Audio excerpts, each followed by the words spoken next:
I'd been long on the track from a swamp, way out back, and I was just about buggered. I can tell you, mate, where I've dossed of late, I can only describe as rugged. I slept in the trees on nights that would freeze, a brass monkeys, you know what.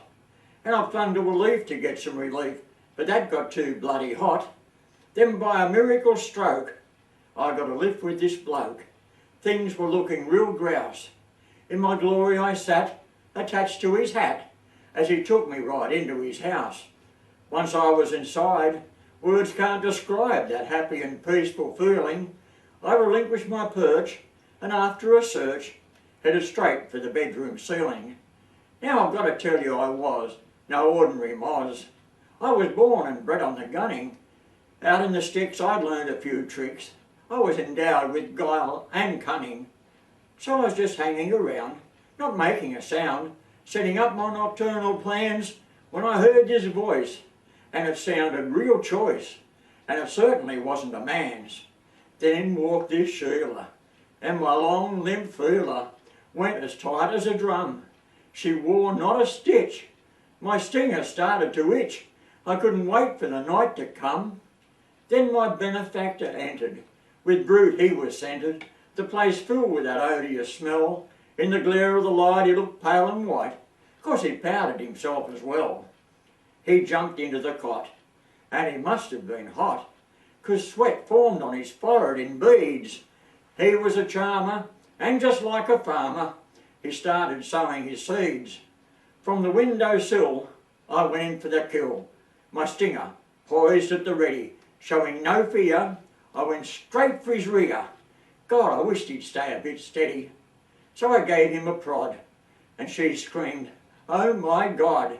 You see, the pain had caused him to buck, but that got him going. She had no way of knowing that the moz from the gunning had struck. With eyes seeing red, he leapt from the bed. He'd have killed me, that's for certain. But I was too smart. I'd got a head start, and was hiding behind the curtain. He searched high and low, but he was too slow.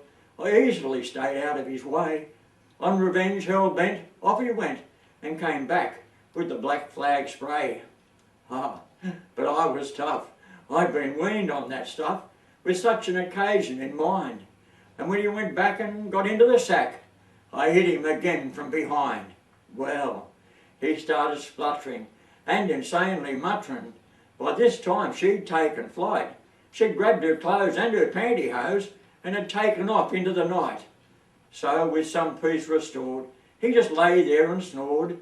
I was having a spell. Then from that mound came this thunderous sound. It scared me halfway to hell, and the fumes that followed I inadvertently swallowed. I was gasping for breath. There was no doubt I was on the way out.